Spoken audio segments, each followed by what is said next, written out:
गलतियों की कलीसिया को लिखा गया पौलुस रसूल का ख़त है, उसका 5वां बाब है और उसकी पहली आयत मुक़द्दसा को हम कलाम खुदा में से पढ़ेंगे, सुनेंगे, समझेंगे और सीखेंगे। The book of Galatians chapter 5 verse 1, गलतियों का ख़त उसका 5वां बाब है और उसकी पहली आयत। खुदा के कलाम मुक़द्दस में यूँ रकम है जी, मसीह ने हमें आज़ाद रहने के लिए मसीह ने हमें आज़ाद रहने के लिए आज़ाद किया है, बस कायम रहो, बस कायम रहो और दोबारा गुलामी के जुए में ना जुतो। कलाम खुदा के पढ़े और सुने जाने पर खुदा की बरकत हो, आमीन। आज का टॉपिक है बातनी आज़ादी का तोहफा। हालेलुया। क्या टॉपिक है आज का? बातनी आज़ादी का तोहफा, the gift of internal freedom. हमारी दुनिया में बसने वाले हर शख्स को आज़ादी चाहिए और हर शख्स आज़ाद रहना चाहता है ताकि वो अपनी मर्जी से खाए पिए, जहाँ कहीं चाहे आए जाए, जो चाहे करे, उसे किसी तरह से रोक टोक का सामना ना हो। ऐसे ही है। अब इन सब के बावजूद यहां तक कि ऐसा शख्स जो अपने आप को आज़ाद मर्जी का मालिक कहता है, वो भी आज़ाद नहीं है, क्योंकि हकीकी आज़ादी का ताल्लुक एक्सटर्नल के साथ नहीं है बल्कि इंटरनल के साथ है। हकीकी आज़ादी का ताल्लुक बातन के साथ है, जाहिर के साथ नहीं है। और जिसको बातनी आज़ादी हासिल है, हकीकी मानों में वही शख्स आज़ादी का दावेदार हो सकता है। राइट? कौमें, मुमालिक जोग्राफियाई लिहाज से, सकाफती लिहाज से, मुआशरती लिहाज से तो आज़ाद हो सकते हैं, मगर इसके बावजूद गुनाह की ग़ुलामी से रिहाई और रूहानी इक़दार को पाने से आज के दिन तक कासिर हैं। वो बातनी ग़ुलाम हैं। क्या है वो बातनी ग़ुलाम हैं। They are slaved inside. और जो इनसाइड स्लेवरी है वो बड़ी ख़तरनाक है। ठीक? आप आज के दिन, चूँकि हमारे मुल्क में आज़ादी का दिन मनाया जा रहा है, किसी भी शख्स से जाकर पूछे कि आप आज़ाद हैं तो वो आपको कहेगा जी मैं आज़ाद हूँ। लेकिन अगर आप उससे अगला सवाल ये पूछेंगे कि क्या आप अपने अंदर इत्मीनान को महसूस करते हैं, तो शायद अफसुर्दगी के साथ, मायूसी के साथ उसका चेहरा लटक जाएगा, क्योंकि आउटवर्ड एक्सटर्नली तो वो आज़ाद है, लेकिन इनसाइड वो गैर मुतमईन है। अंदर से वो बुझा हुआ है, अंदर से वो मायूस है। क्यों? इसलिए कि उसको बातनी रिहाई की ज़रूरत है जो उसने अभी तक नहीं पाई। अगर आप अंदर से मायूस हैं तो आप अभी तक गुलामी की जद में हैं। और फिर कोई भी कौम या मुल्क उस वक्त तक आज़ाद नहीं कहला सकता जब तक कि उसमें बसने वाले लोग आज़ाद ना हों। समझ आ रही मेरी बात की? अगर कोई मुल्क ये दावा करता है कि जी हम आज़ाद हैं और उसके अंदर रहने वाले जो उसके बासी हैं वो दुख उठा रहे हैं, वो पिस रहे हैं, वो मायूस हैं, वो गुर्बत का सामना कर रहे हैं, कसम परसी उनके घरानों से जा नहीं रही, तो इसका मतलब है वो आज़ाद नहीं हैं। अगर कोई मर्दोज़न ये दावा करता है कि मैं आज़ाद हूँ, तो उसकी आज़ादी उस वक्त तक कंफर्म नहीं हो सकती जब तक उसको बातनी रिहाई ना मिल जाए, क्योंकि बातनी आज़ादी हर तरह की आज़ादी से बढ़कर है। Right? Freedom from with in, which is very much important, necessary. अगर आपका ज़मीर आपको इल्ज़ाम देता है तो आप आज़ाद नहीं हैं। ठीक? अगर आप खौफ, अफसुर्दगी, मायूसी, शर्मिंदगी, हिजान और बुतलान का शिकार हैं तो आप आज़ाद नहीं हैं। आप किस दोराहे पर खड़े हैं, ज़रा सोचें इसके बारे में। वो लोग जो आज़ादी के नाम पर हरामकारी करते हैं, नापाकी, शहवत प्रस्ती, बुत प्रस्ती, जादूगरी, गुस्सा, झगड़ा, अदावतें, हसद, तफरके, बिदतें, खून रेजियाँ, जनाकारियाँ, बुग़्ज़, नशाबाजी, नाच रंग, ऐसी तमाम सरगर्मियों में मुलव्वस हैं, तो वो आज़ाद नहीं है बल्कि वो गुलाम है। क्योंकि जहाँ गुनाह होता है वहाँ आज़ादी नहीं होती, बल्कि वहाँ पर गुलामी का दौर दौरा होता है।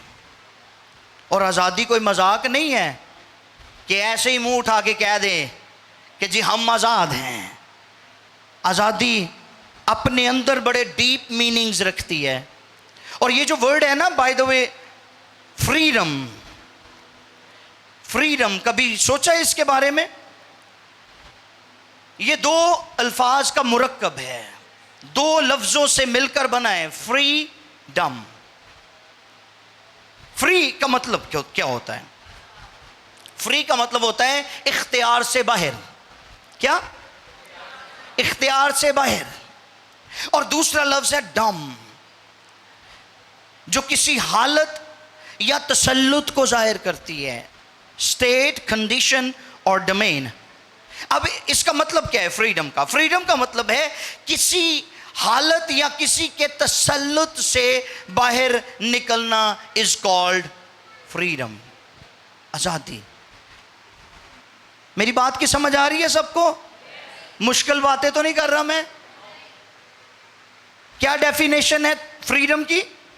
किसी हालत या किसी के तसल्लुत से बाहर निकल आने को आज़ादी कहा जाता है, फ्रीडम कहा जाता है। लेकिन अगर आप अभी तक गुनाह की हालत में हैं, मायूसी की हालत में हैं, शर्मिंदगी की हालत में हैं, इल्ज़ाम तराशी की हालत में हैं, दूसरों को मुआफ़ ना करने की हालत में हैं, नफ़रत और कदूरत की हालत से बाहर नहीं निकले, तो फिर आप आज़ाद नहीं बल्कि ग़ुलाम हैं। हेलो, समझ आ रही मेरी बात की? आप ग़ुलाम हैं।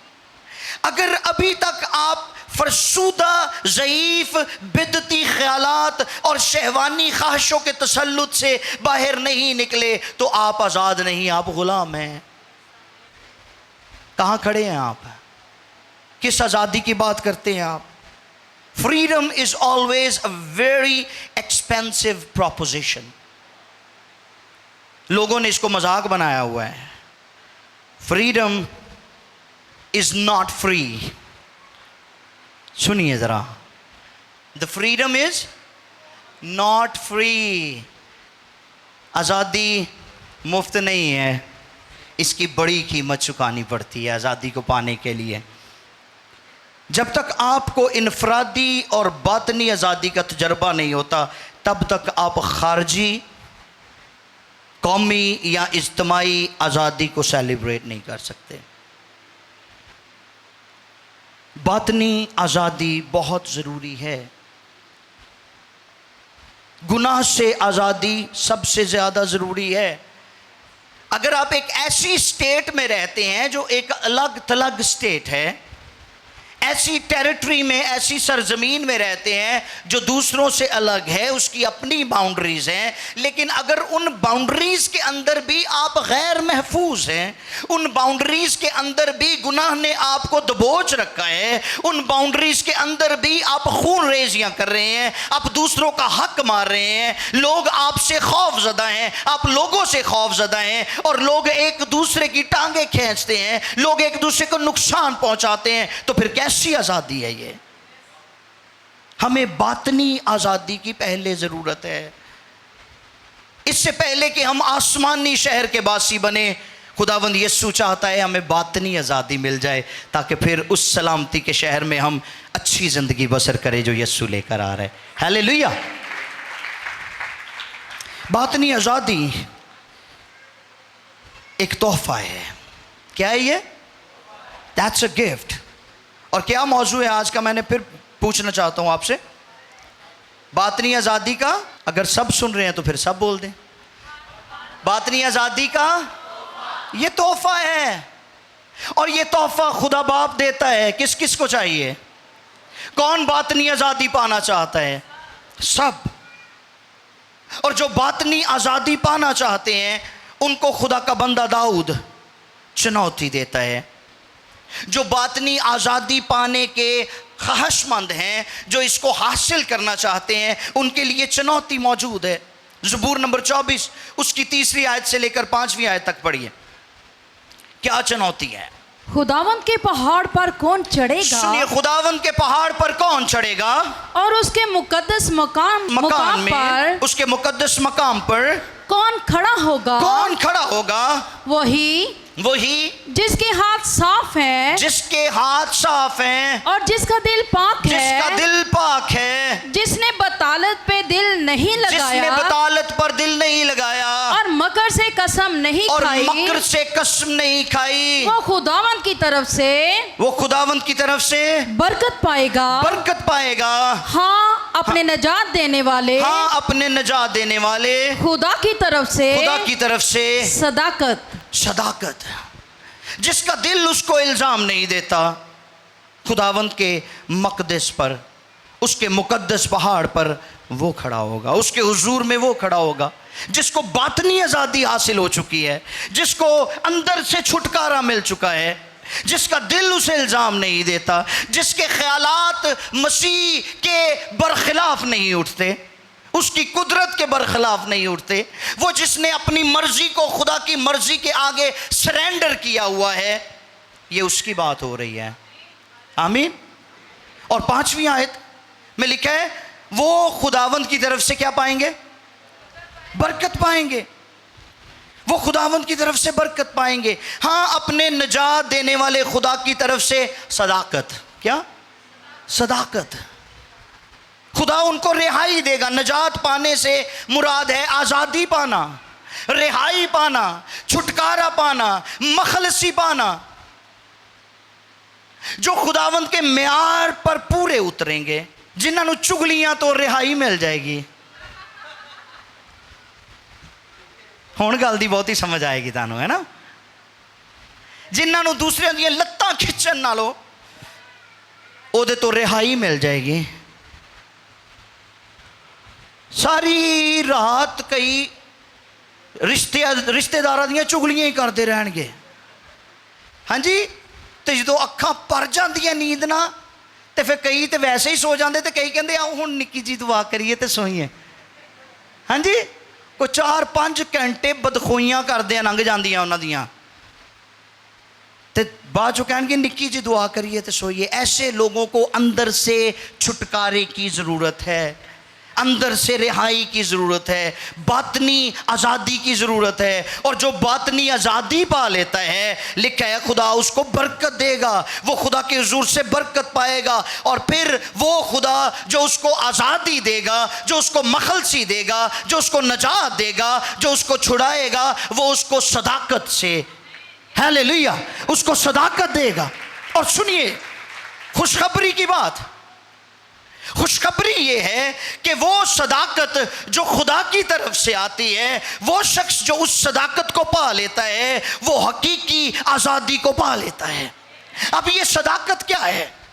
यूहन्ना की इंजील 8वें बाब की 32वीं आयत में लिखा है, और सच्चाई से वाकिफ होगे और सच्चाई तुम्हें आज़ाद करेगी। अब जो खुदा के हुजूर उसके म्यार के पर पूरा उतरता है, जो खुदा के हुजूर उसके कोहे मकदस पर खड़ा होता है, जिसके हाथ साफ और जिसका दिल पाक है, जिसका दिल उसको इल्ज़ाम नहीं देता, जिसकी सोचें खुदा की सोचों के ऐन मुताबिक हैं, जिसने अपनी मर्जी को खुदा की मर्जी के आगे सरेंडर कर रखा है, खुदा उसको बरकत भी देगा और खुदा उसको अपनी सदाकत, अपनी सच्चाई भी देगा। और लिखा है जो सच्चाई से वाकिफ होता है वो आजाद होता है।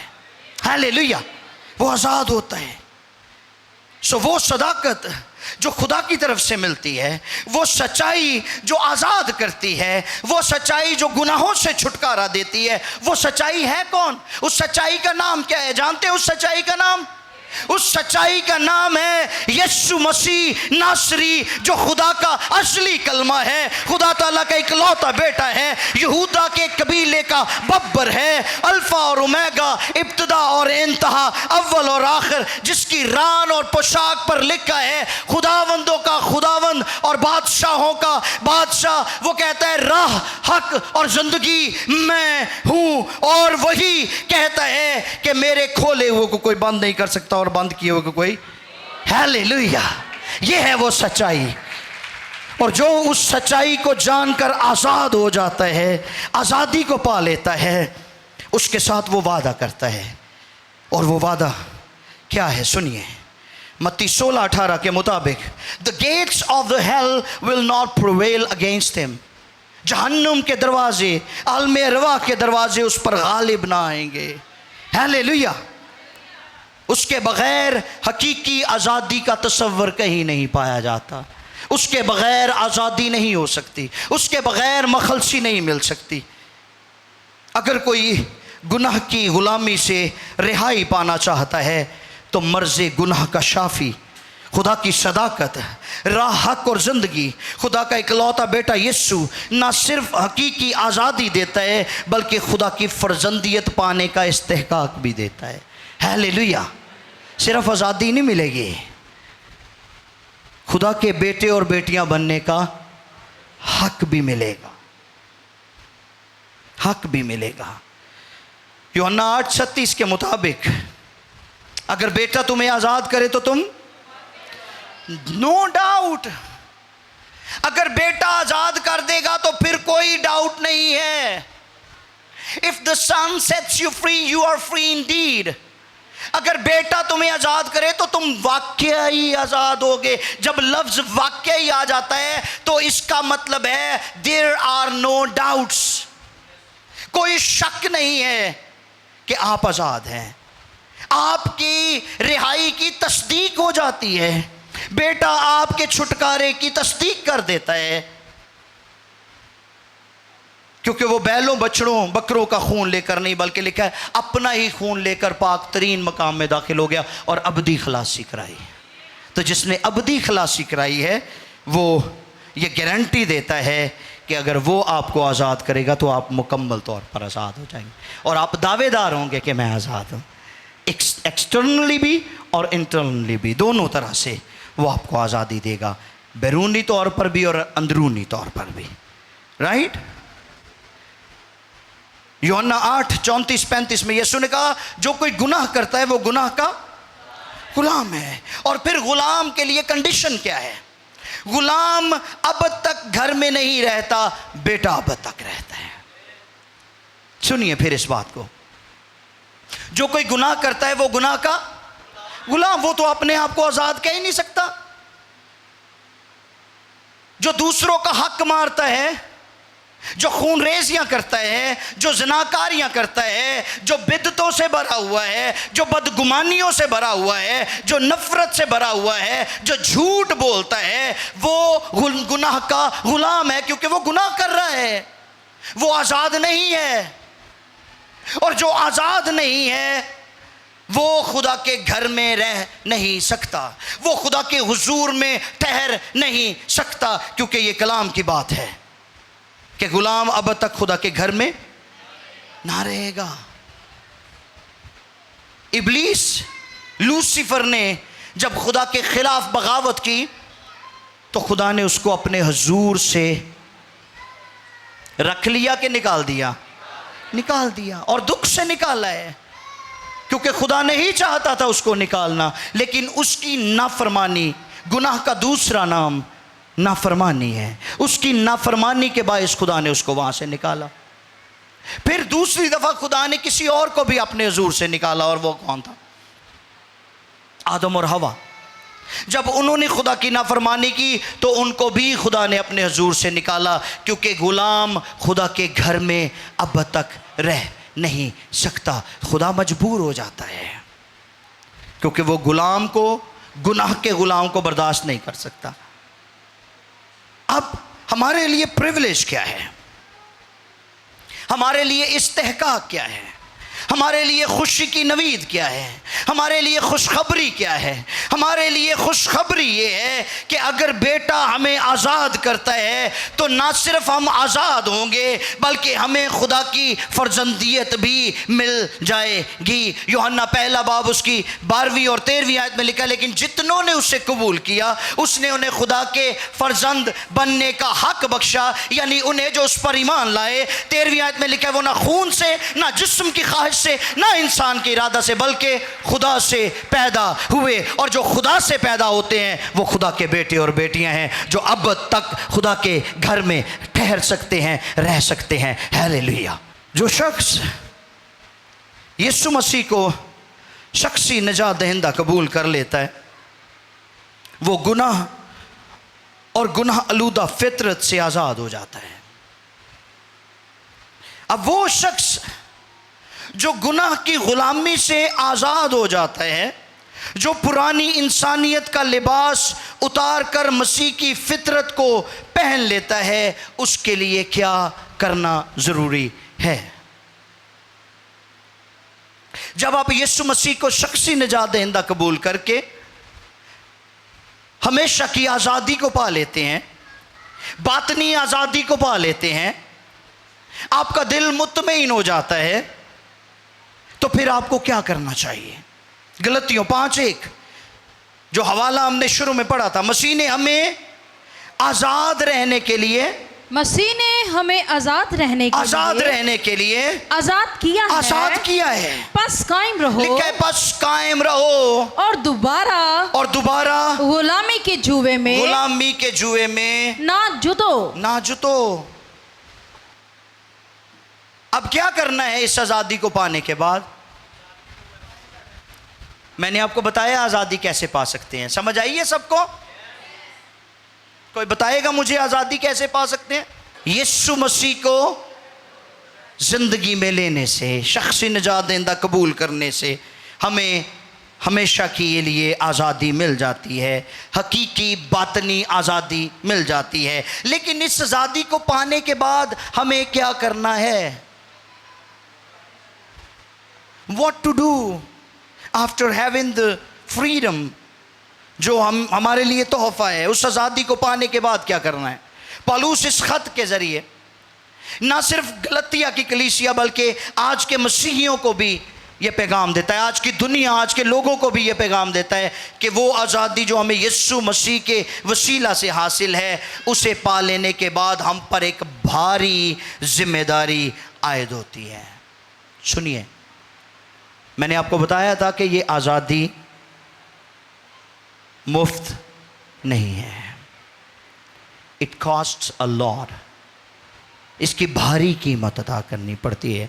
The freedom is not free. इसकी कीमत यीशु मसीह ने हमारे लिए चुका दी है।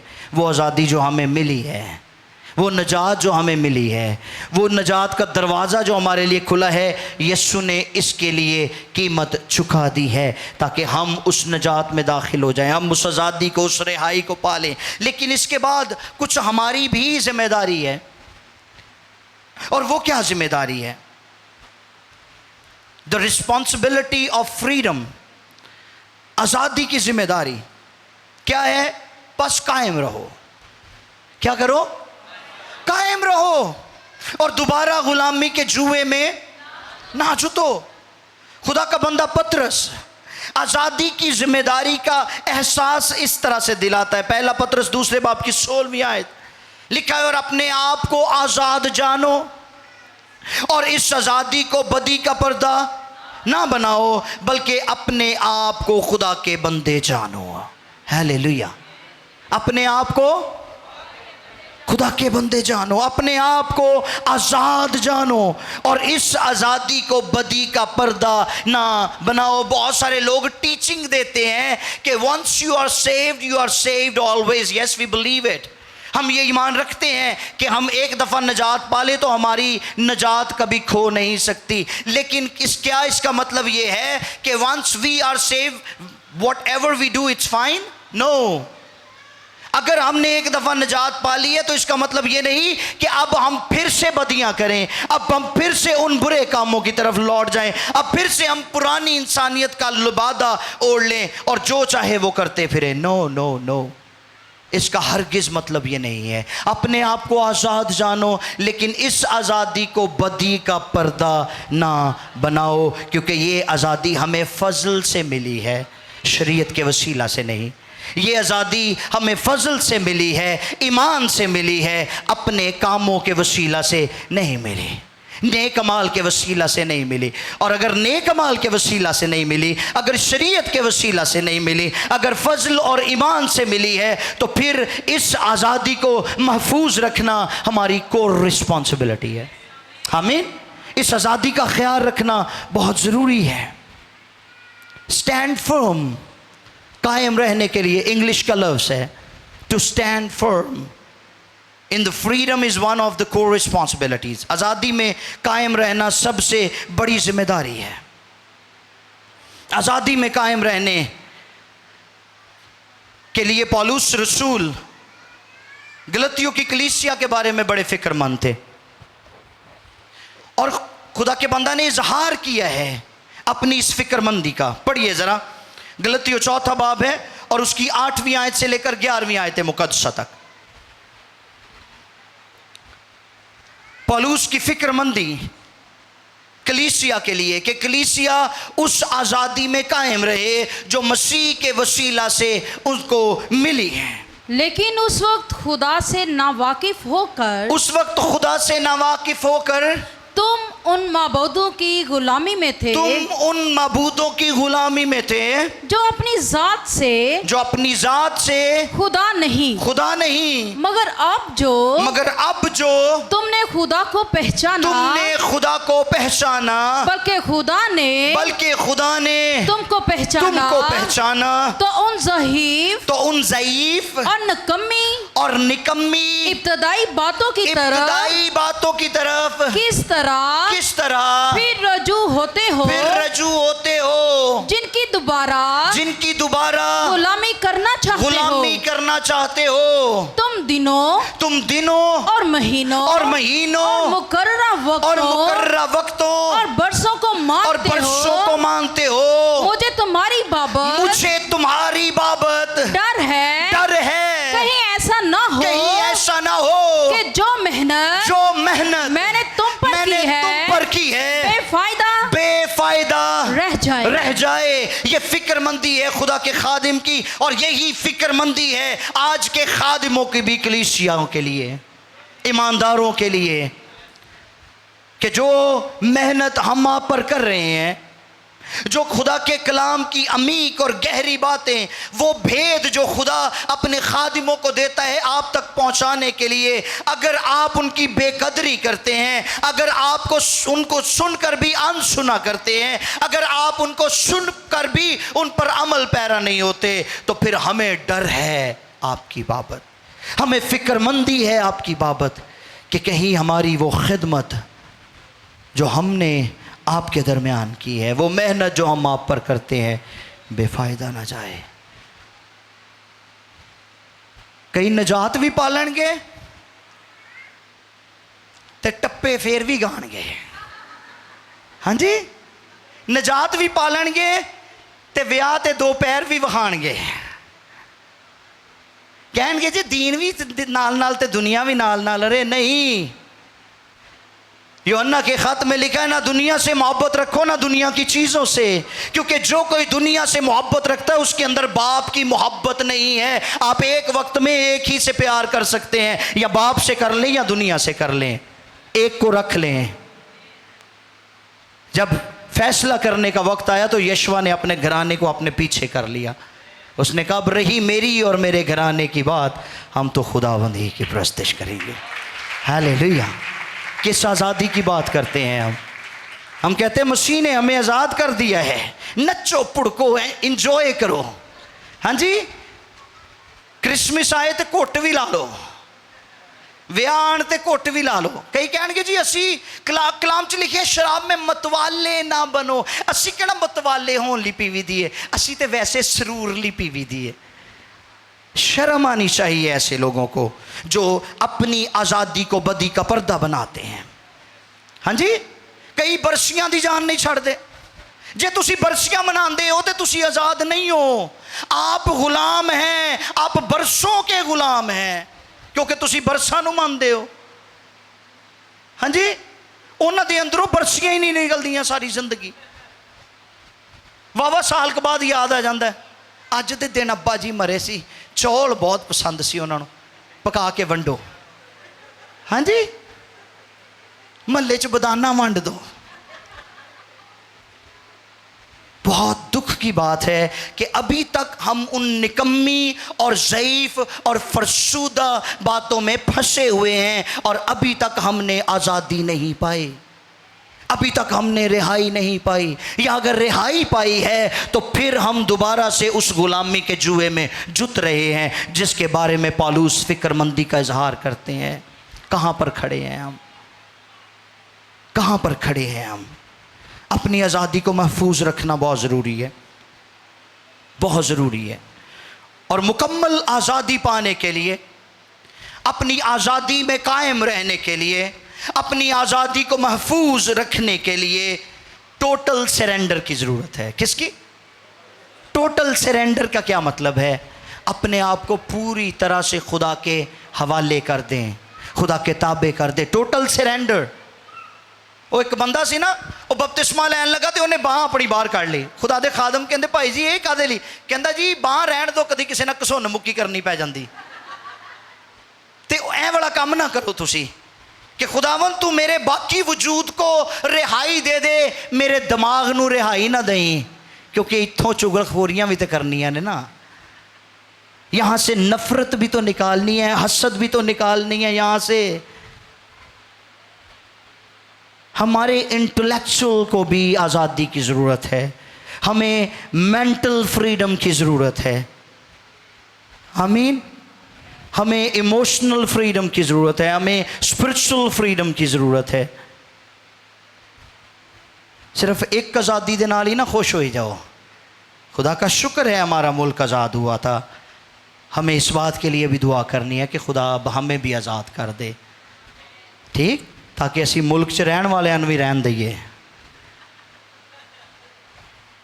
मैं अमेरिका में था, मेरे दोस्त मुझे खाना खिलाने के लिए लेकर गए, तो उस रेस्टोरेंट के अंदर एक कैप्शन लगी हुई थी और उसके ऊपर लिखा था लिव एंड लेट लिव, जियो और जीने दो।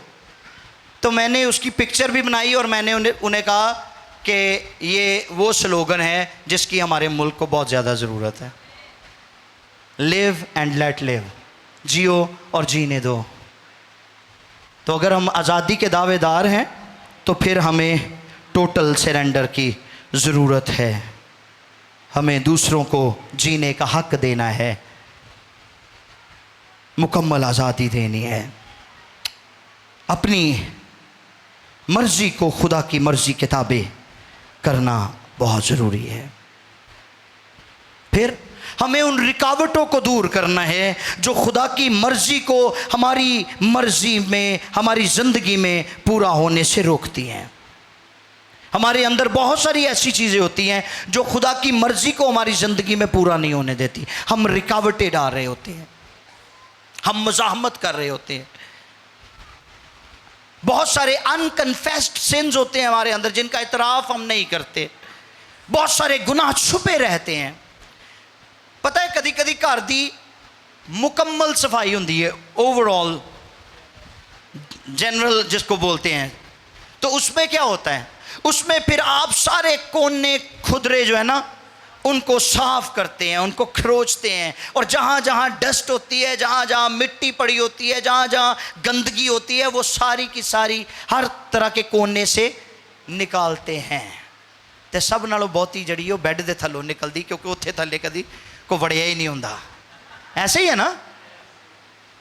तो हमें ज़रूरत है कि हम अपना पूरा मुहासबा किया करें। हम अपना मुहासबा नहीं करते, ये हमारा बड़ा प्रॉब्लम है। हम दूसरों का मुहासबा करना पसंद करते हैं। और फलानी ने किहो जिहा सूट पाया सी, और फलाने ने किहो जी जुत्ती पाई है, आज तो ये वाल ही चिट्टे, इन्हें रंग ही नहीं लाया है ना। दूजिया नू नोट करते रहने असी। दूसरों को नोटिस करना हमें बड़ा अच्छा लगता है, लेकिन कभी अपने आप को नोटिस नहीं किया हमने। हम दूसरों के तिनके निकालना पसंद करते हैं, लेकिन अपने शतीर पर कभी गौर ही नहीं करते हम। तो जब हम अपना मुहासबा करना शुरू करेंगे ना, तो फिर हमारे अंदर जो रिस्ट्रिक्शंस मौजूद हैं खुदा की मर्जी को रोकने वाली, हम उनको रिमूव करते चले जाएंगे। रिमूव, और जब वो रिमूव हो जाएंगी तो फिर खुदा की पूरी मुकम्मल कामिल मर्जी हमारी ज़िंदगी में पूरी होना शुरू हो जाएगी और हमें मुकम्मल रिहाई का तजर्बा हो जाएगा। आमीन। सुनिए, आखिरी हवाला है, पौलुस रसूल क्या कहते हैं। करंथियों का दूसरा खत, उसका 10वां बाब है और उसकी 5वीं आयत है मुकद्दसा। 2 Corinthians chapter 10 verse 5। चुनाचे हम तसव्वुरात, सुने, चुनाचे हम तसव्वुरात और हर एक ऊंची चीज, और हर एक ऊंची चीज को जो खुदा की पहचान के, जो खुदा की पहचान के बरखिलाफ सर उठाए हुए हैं, ढा देते हैं और हर एक ख्याल को कैद करके मसीह का फरमाबरदार बना देते हैं। आमीन। ये करने की जरूरत है हमें। हम अपने तसव्वुरात और हर एक ऊंची चीज को तौन दे सरिये में, किसी को पैसे आ जाना चाहते हो फड़िया नहीं जाता। हाँ जी, उसका मिजाज, उसका उठना बैठना, उसकी गुफ्तगू वो बड़ी अलग ही हो जाती है। पता है, मैं अमेरिका जाने से पहले मैंने कलाम सुनाया था शुनीमी औरत पर। वो दौलतमंद औरत थी लेकिन खुदा के खौफ में रहती थी, और उसने खुदा के खादिम को पुश किया कि मेरे घर पे खाना खा। ठीक, अमीर होना को बुरी गल नहीं है, लेकिन अमीर होने के साथ साथ अगर आपकी जिंदगी में खुदा का खौफ मौजूद है तो फिर इससे ज्यादा खुशाइंद बात कोई और हो ही नहीं सकती। हालेलुया। ये बाबरकत बात है, ये बाइस से बरकत बात है। अगर कोई ऐसी चीज हमारे घर के अंदर, हमारी जिंदगी के अंदर, हमारे बच्चों के अंदर, बीवी के अंदर, शौहर के अंदर, वालिदैन के अंदर, या हमसे जुड़ी हुई किसी भी चीज के अंदर कोई ऐसी चीज मौजूद है जो हमें ऊंचा कर रही है और खुदा के जलाल को नीचा कर रही है, तो हमें उसको ढाना है, हमें उन किलों को ढा देना है यीशु मसीह के नाम से। हमें ऐसे वाइपर्स को झटक देना है जो खुदा की पहचान के खिलाफ सर उठाते हैं, और हर एक ख्याल को मसीह के लिए कैद करना है। अपने हर ख्याल को, अपनी हर सोच को मसीह के लिए कैद करके उसका फरमाबरदार बना दें। आमीन। यह है हकीकी आज़ादी। अगर अभी तक आप तंग नजरी का शिकार हैं, आपके ख्यालात खुलूस और पाक दामनी से हटे हुए हैं, आपकी मर्जी खुदा की मर्जी के बरखिलाफ सर उठा रही है, आप टोटल सरेंडर में नाकाम हैं, तो आप अभी तक आज़ाद नहीं हुए। आपको हकीकी बातनी आज़ादी की ज़रूरत है जो खुदा की तरफ से तोहफ़ा है। गलतियों 5:13 में लिखा है, भाइयों तुम आज़ादी के लिए बुलाए गए हो। सुनिए, ए भाइयों तुम आज़ादी के लिए बुलाए गए हो, मगर ऐसा ना हो कि वो आज़ादी जिस्मानी बातों का मौका बने, बल्कि मोहब्बत की राह से एक दूसरे की खिदमत करो। ये है हकीकी आज़ादी, यही है हकीकी आज़ादी के माने जो हमें खुदा कादिर मुतलक के हुजूर से मुयस्सर है। हम एक दूसरे की खिदमत करें, हम एक दूसरे का एहसास करें, हम एक दूसरे से मोहब्बत रखें, हम एक दूसरे के साथ तामुन करें, हम एक दूसरे के साथ खड़े हों, हम एक दूसरे के लिए ब्रीचेस में खड़े हों, शफाअत करें, रखनों में खड़े हों एक दूसरे के लिए। ये है हकीकी आज़ादी जिसे हमें हर रोज़ सेलिब्रेट करने की ज़रूरत है। आइए आज शाम उस आज़ादी को सेलिब्रेट करें जो हकीकी आज़ादी है और उसका देने वाला खुदा का बेटा यीशु मसीह नासरी है। सरों को झुकाइए, आंखों को बंद करिए। हालेलुया।